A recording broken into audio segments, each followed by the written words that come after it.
오늘 같이 나눌 주제는 출애굽기 15장부터 17장 정도인데요.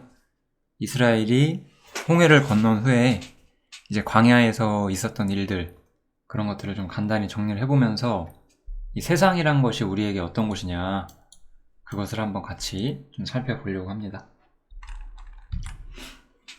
출애굽기 15장에 보면은 이제 이스라엘이 애굽에서 해방이 되죠. 홍해가 열리고 거기서부터 빠져나오게 돼서 이제 하나님의 백성으로 성별되는 일이 시작이 됩니다. 여기 내용은 자세히 지금 설명하진 않고, 홍해에 대해서는 제가 다른 부분에서 많이 이야기를 했기 때문에 여기서는 그냥 그렇게 해방됐다는 이야기만 하고 넘어갈게요.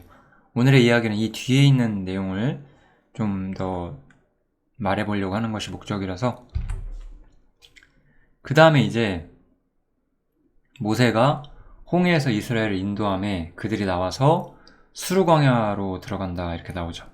수르광야에서 사흘 길을 행했어요. 그런데 물을 얻지를 못한 거죠. 이스라엘이 애굽을 나와서 이제 수르광야로 나온 거예요. 이 광야라는 단어가 가지는 좀 이 느낌은 좀 우리가 이걸 이해하기 쉽게 보려면 사막이라고 생각을 하시면 좋을 것 같아요. 애굽이라는 곳은 지금 이집트는 옛날 같지 않지만 이 당시의 이집트는 그 자연의 축복을 받은 땅이었죠. 커다란 강이 흘렀고, 원래 그 고대 문명은 강 주변에서 발전을 하잖아요. 굉장히 풍요롭고 먹을 것이 많이 나오는 그런 곳이었어요.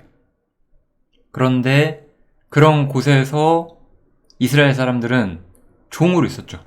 아무리 좋은 곳이라도 종으로 있으면 좀 애매하죠. 그죠? 좋다고 말할 수 있냐 아니냐 좀 생각을 해봐야 되는데 아니라고 보는 거죠. 성경에서는 이스라엘 민족을 봤을 때. 그래서 하나님께서는 이들을 풍요로웠지만 노예로 살았던 이집트에서, 애굽에서 이들을 꺼내신 거예요. 그래서 가나안 땅은 이집트 땅처럼 풍요로운 땅이었어요. 거기로 보내주시기 위해서 이스라엘 민족을 부르셨죠. 그렇지만 바로 거기에 들어가는 것이 아니라 이 광야를 지나게 되는 거예요. 그래서 우리가 오늘 광야에 대해서 한번 공부를 하게 되는 겁니다. 광야라는 것은 그래서 시험과 연단의 장소라고 보시면 돼요.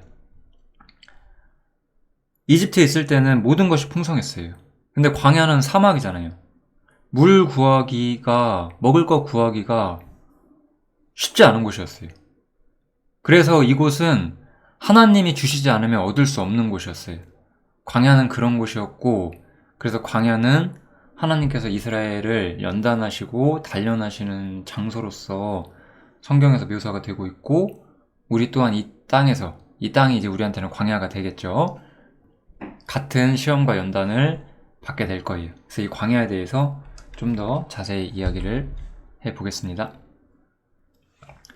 첫 번째로 보면 이 사람들이 마라에서 물이 안 나와서 마라에 도착을 하잖아요.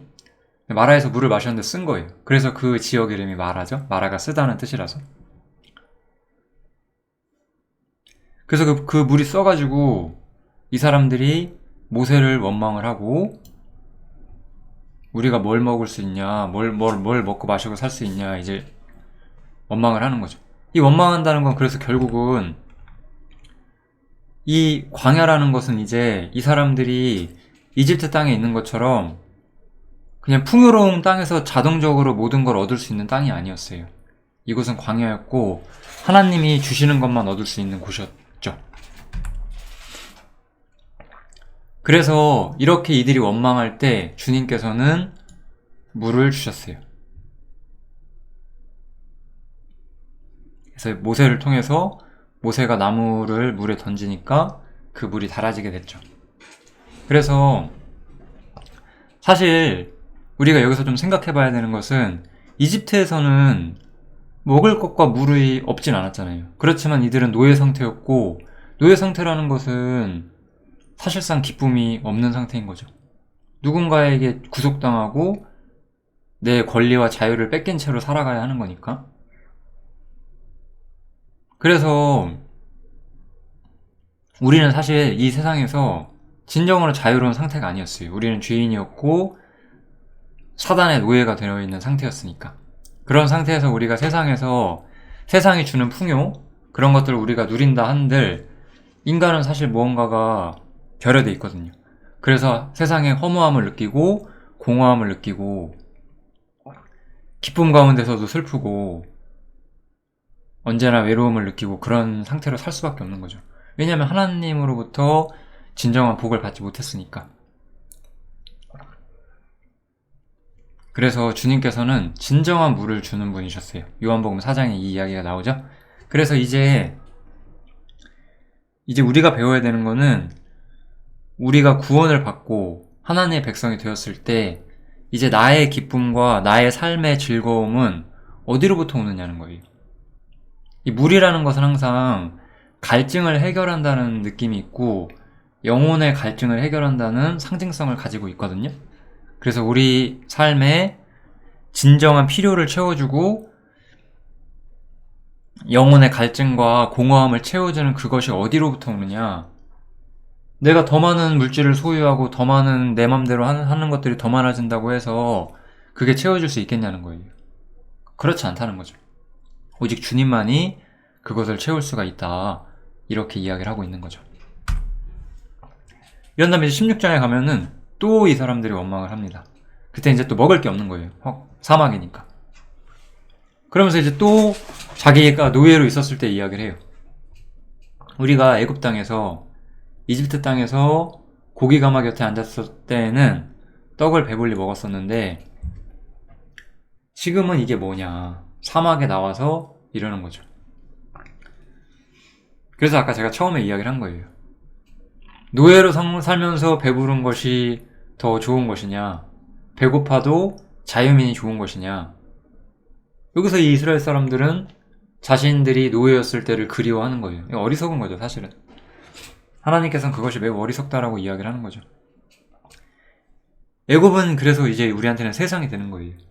우리가 세상에서 죄의 종으로 먹고 마실 때 그것이 무슨 유익이 있었어요? 우리만이 그것을 알죠, 사실은. 구원받고 이 세상이 심판 아래 있다는 것을 이해한 우리들은 이런 문제들에 대해서 굉장히 크게 공감을 하죠. 그러면서도 원망을 하는 거예요, 이스라엘 민족들은. 자신들이 자유민이 되었는데 자유민이 되어서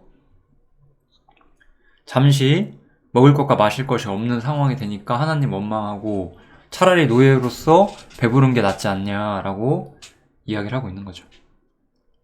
참 이스라엘 민족은 참 하나님을 많이 원망합니다. 근데 이것이 이스라엘 민족만의 문제는 아니죠. 오늘을 사는 우리들에게도 이런 것이 교훈이 되기 때문에 성경에 써 있는 거잖아요. 그래서 이제 주님께서는 이 사람들에게 또 만나를 주세요. 이렇게 만나를 주시죠. 그런데 이 만나는 미리 채울 수 있는 것이 아니었어요. 만나는 그날 거둬야 돼요. 더 거둬도 쓸모가 없고 더 거두면 덜 거둔 사람들을 나눠주어서 평균케 해야 되는, 이거는 그래서 우리가 매일 하나님께 의지해야 하는 삶을 상징을 하는 거죠. 우리의 모든 필요를 주님께 의지한다는 거예요. 이게 우리가 신앙생활에서 배워야 되는 가장 중요한 면이에요. 어떤 사람들은 우리 시대는 너무나 악하다, 그래서 주님이 심판할 때가 가깝다, 이렇게도 말씀하시는 분들도 있을 거예요. 근데 저는 우리 시대가 특별히 더 악하다고 생각하지는 않습니다. 왜냐하면 성경을 보면 더 악한 사람들이 많아요. 오히려 우리 시대는 법이라는 것이 굉장히, 물론 형벌 자체는 약화됐지만 법이라는 게 되게 철저하게 있어서 뭔가 조금만 나쁜 짓 하면은 좀 잡혀 들어가야 되는 상황이 생기죠. 성경에 나온 것처럼 막 아무나 죽이고 막 그럴 수가 없어요. 우리 시대는 무조건 감옥에 가게 되니까. 그렇게 악하진 않아요. 대신에 저는 우리 시대가 어떤 면이 있다고 생각을 하냐면 하나님을 의지하는 것을 잃어버리는 시대라고 저는 생각을 해요. 그것이 물론 더 큰 악으로서 우리가 볼 수도 있겠죠. 그렇지만 어떤 뭐 특별한 살인간음 이런 식의 도덕적 범죄보다 지금 더 우리 시대를 약하게 만드는 것은 하나님을 의지하지 못하는 삶이라는 거죠. 왜냐하면 풍요로우니까. 우리는 참 풍요로운 시대에 살죠. 이런 점에서 하나님 의지할 줄을 모르는 거예요. 그래서 하나님께서는 광야로 가서 우리가 결코 풍요롭지 않다는 것을 깨닫게 해주시는 거예요. 만약에 그런 일이 없다면 그런 일을 집어넣으셔서 내 삶에 있는 모든 자원들이 다 허상이라는 것을 배우게 해주세요. 그게 바로 우리가 광야에서 배워야 되는 거예요. 여러분과 제가 소유한 재물이나 뭐 재산이나 그 밖에 모든 자원들은 아무것도 아니에요. 하나님 보시기에는. 가치가 없어요. 그런 것들은. 그런 것들을 의지하는 것은 하나님을 의지하는 것이 아니거든요. 그래서 참으로 하나님께 모든 것을 맡기는 삶을 훈련하기 위해서 먹을 것과 입을 것이 있은 줄 족한 줄 아는 것을 배우기 위해서 이게 바로 광야가 가지는 아주 중요한 교훈이라고 할 수가 있겠습니다.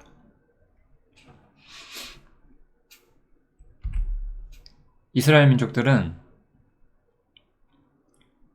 하나님께 모든 것을 받았어야 했어요. 이제 우리도 하나님께 모든 것을 받는 사람이 되는 거예요. 우리는 물론 노동하고 대부분 우리는 정해진 수입을 받죠. 이런 식으로 매일매일 하늘에서 먹을 것이 떨어지지 않아도 우리한테 먹을 것이 넘쳐나요. 그러다 보니까 우리는 의지하지 않는 거예요. 그렇지만 우리는 모든 면에서 주님을 의지하는 삶을 배울 수 있어야 됩니다. 이것은 물론 우리가 의지해야 되니까 기적을 바라라는 뜻이 아니에요. 아무것도 대비하지 않아도 자동으로 된다는 뜻은 아니에요. 이건 우리 삶의 정신을 말하는 거고 하나님께 맡기는 삶, 하나님을 내 삶의 모든 자원으로서 여기는 삶을 살아가야 한다고 말을 하는 거죠. 이렇게 먹을 것과 마실 것을 하나님께서 주셨어요. 그 다음에 17장 가면은 물이 없다고 또 원망을 해요. 계속 이렇게 광야로 가서 이번에 신광야라는 지역으로 가는데 이 신광야에서 또 물 없다고 원망을 하는 거예요. 당신이 왜 우리를 애굽에서 인도해서 우리와 우리 자녀, 우리 생축으로부터 목말라 죽게 하느냐. 어찌 보면 저는 우리 시대는 이스라엘보다 더 심각하다고 생각을 해요. 우리 시대는 정말 배고프고 목말라서 원망하지 않아요. 남들보다 조금 덜 벌면 원망하고 남들보다 좀 불편하면 원망하지. 이스라엘보다 우리가 나은 게 없어요. 저는 제가 생각할 때는. 이런 걸 훈련을 받아야 되는 거예요. 우리 삶에. 왜냐면 이 땅은 아무것도 아니거든요. 하나님께서 여러분과 저를 굶기시지 않을 거예요. 여러분과 제가 돈이 없을 수도 있어요. 근데 먹을 것과 입을 것은 있을 거예요. 그렇다면 우리는 하나님께 아무것도 원망할 필요가 없거든요. 우리는 하나님께 모든 것을 맡기는 사람들이 되어야만 하는 거죠. 그런데 이렇게 원망할 때도 여기서 우리가 진짜 하나님께 감사해야 되는 것은 또 주신다니까요. 이번에 또 모세한테 반석을 쳐라. 그러면 물이 나올 것이다. 라고 해서 또 물이 나와서 이스라엘 민족이 그 필요를 채우죠. 이렇게 하나님의 은혜와 보호가 계속해서 우리한테 주어지는 거예요. 참 이건 하나님의 사랑과 자비가 항상 우리 삶에 있다는 것을 우리가 너무나 감사를 해야 될 겁니다.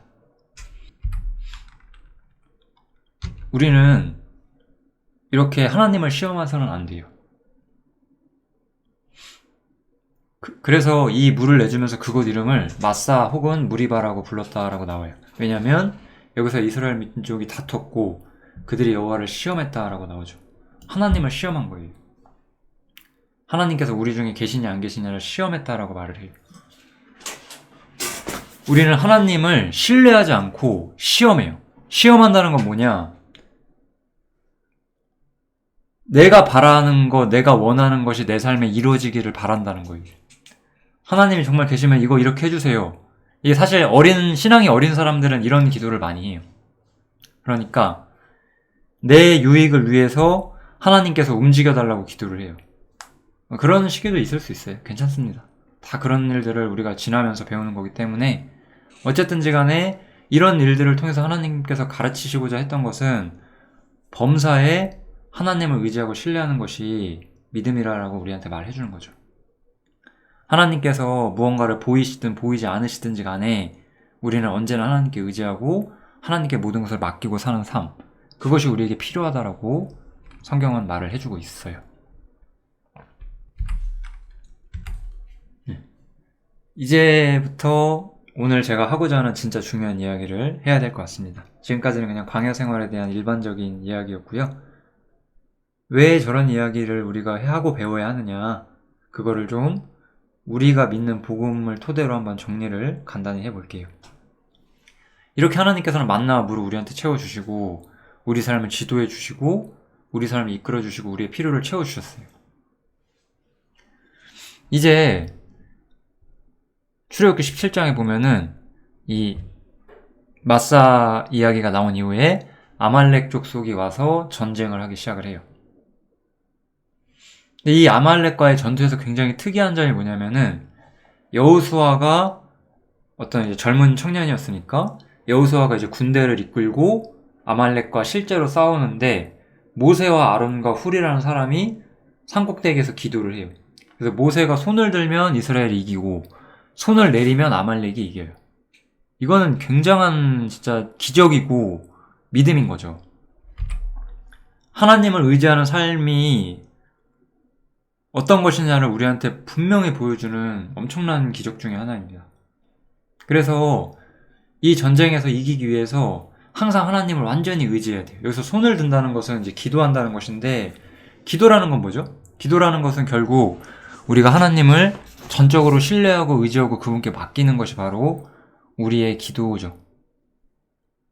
여러분들은 기도를 하면서 사실 어쩌면 많은 것을 기도할 거예요.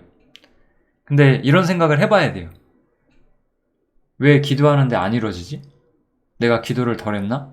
덜 했을 수도 있는데 구하여도 받지 못함은 그 주의 뜻대로 구하지 않으였다, 그렇게도 성경에 나오잖아요. 그러니까 참된 기도는 하나님께 우리의 삶을 맡기고 그분의 뜻이 우리 가운데 이루어지는 걸 바라면서 성취가 되는 거예요.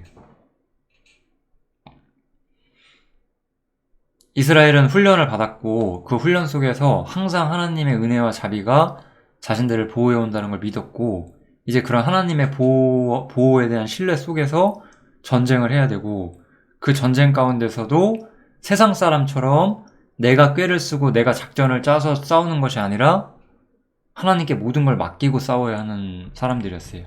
그게 바로 이스라엘 사람들인 거예요. 그게 그리고 이제 우리가 이 땅을 사는 방법이 돼야 되는 거죠. 이 바로와 아말렉에 대해서 잠깐 이야기를 해보면, 이 바로와 아말렉은 전부 사단의 상징이라고 봐야죠. 바로는 이집트를 지배하고 있는 애굽, 세상이잖아요. 세상을 지배하고 있는 공중의 권세 잡은 자로서의 바로를 말하고, 이제 하나님을 믿는 사람들에게 세상에서 고난과 역경과 시험을 통해서 우리를 괴롭게 하고 우리가 믿음의 싸움을 싸우게 하게 하는 어떤 환경, 우리를 힘들게 하는 환경을 가져오는 존재로서 아말렉이 오게 되죠. 물론 이 아말렉의 힘은 굉장히 바로처럼 강력하지 않아요. 바로는 우리가 구원받기 전까지 우리의 주인이었고 죄의 종이었어요. 그렇지만 아말렉은 우리에게 연단을 주는 존재로서만 있고 하나님께 철저히 통제받고 있죠. 그 영향력이. 그래서 하나님께서 모든 것들을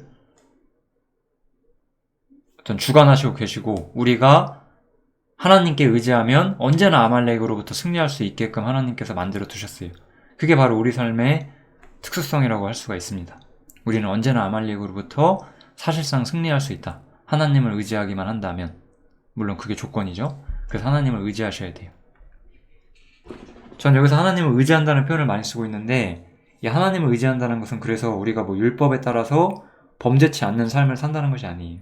그분께 우리의 삶을, 광야에서의 우리의 삶을 의탁하는 측면이 훨씬 더 중요하다라고 이야기를 하고 있어요.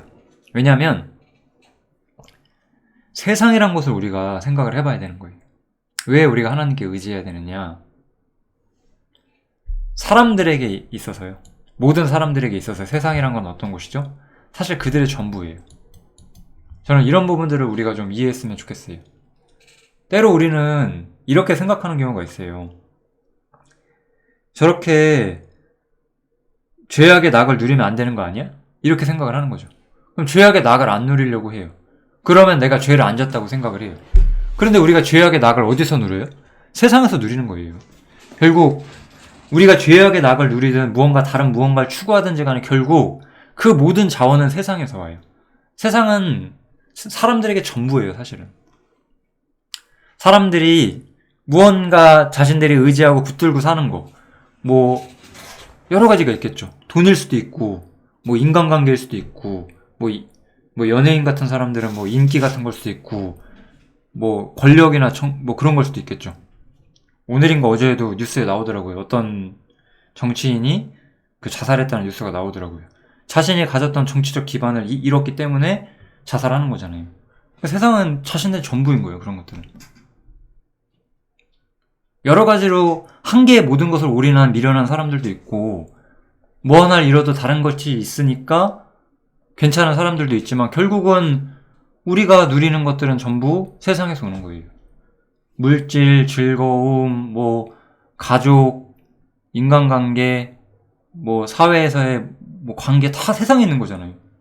우리가 세상을 벗어나면 그런 것들 다 우리한테 소용이 없어요. 세상은 그래서 사람들에겐 전부일 수밖에 없어요. 근데 예수님한테요. 예수님한테 세상은 어떤 곳이죠? 세상은 안식이 없는 광야인 거예요, 예수님한테는. 아까 제가 광야는 뭐라고 했죠? 광야는 제가 사막이라고 그랬죠? 예수님에게 세상은 아무것도 줄 수 있는 게 없었어요. 왜냐면 예수님은 하나님께 전적으로 의지하고 있는 분이셨고, 예수님이 필요한 모든 것들은 하늘에 있었어요. 그래서 예수님은 이 세상에서 즐길 수 있는 것이 없었어요. 세상은 예수님에게 어떠한 영혼의 갈증도 해소할 수 없는 곳이었어요. 그리고 세상에서 예수님은 아무것도 바라지 않으셨어요. 그렇다면 이제 우리들한테 세상은 어떤 곳이냐, 그거예요.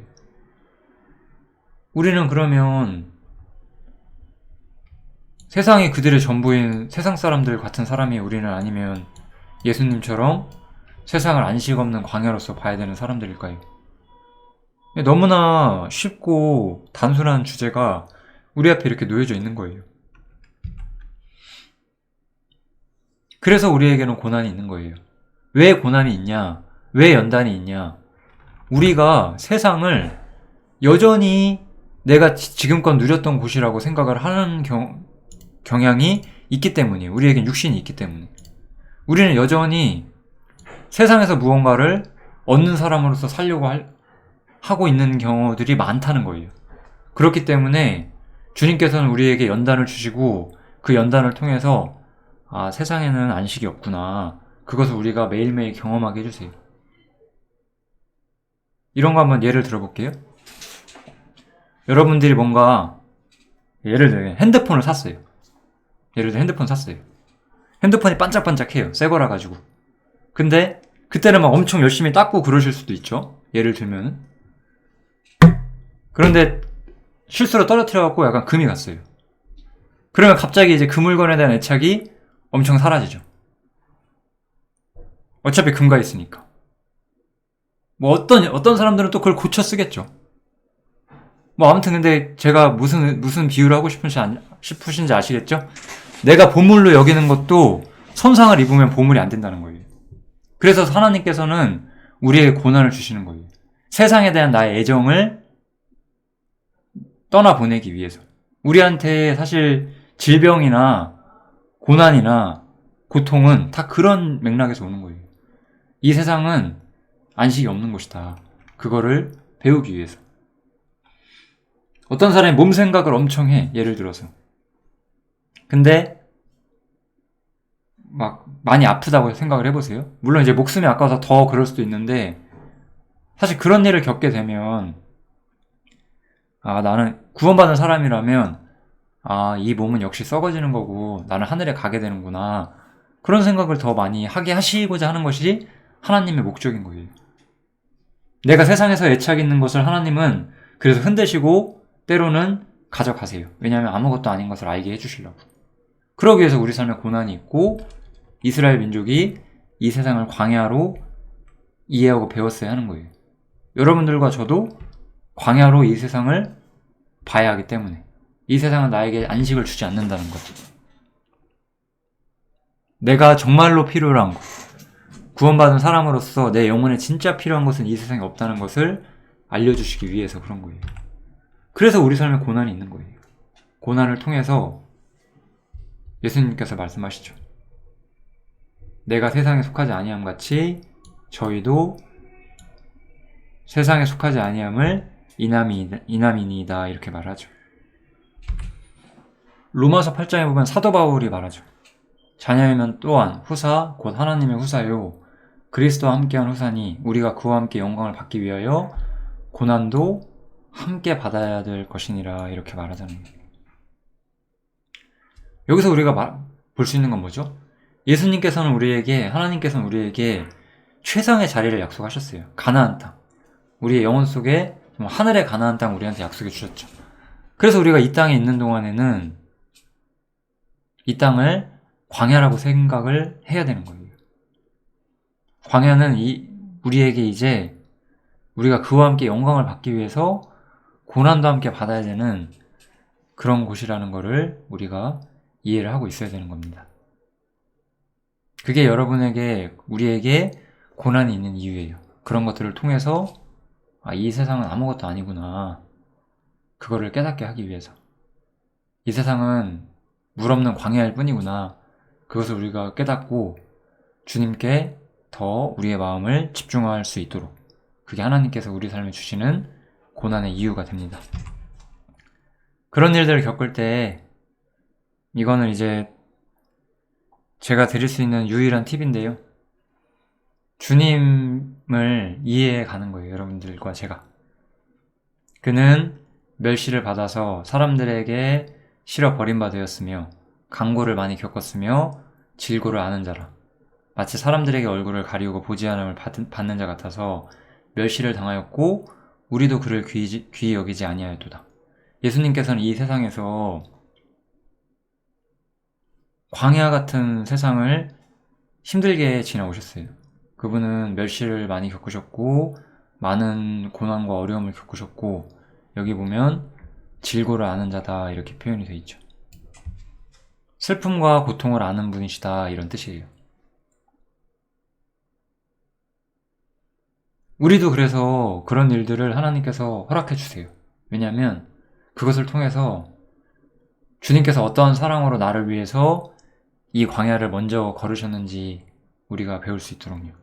우리가 그것을 이해할 수 있도록, 우리가 그것을 통해서 하나님의 사랑을 배우게 할 수 있도록, 그래서 하나님께서 우리에게 질고를 주시는 거예요. 질고는 오히려 우리에게 기쁨의 원천이 되기도 해요.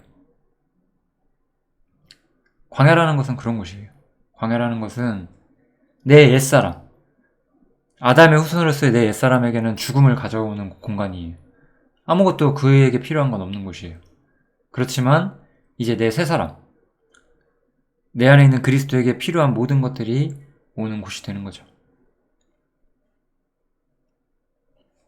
그래서 고린도후서 4장에서 예수의 우리가 죽음을 짊어지면 또 예수의 생명이 우리 몸 안에서 나타난다, 그런 표현이 나오는 거예요. 우리가 주님의 고난을 짊어짐으로써 세상에 대해서 우리가 올바로 이해하고 우리가 광야를 어떻게 살아가야 되는지를 배우게 되는 겁니다. 신앙에 있어서 굉장히 중요한 원칙, 이 고난을 통과하는 것, 광야를 지나치는 것, 이런 문제들을 좀 다뤄봤고요. 모든 환경과 상황 속에서 주님이 나에게 해주신 것이라는 믿음을 가지고 이기시기를 바라겠습니다. 감사합니다.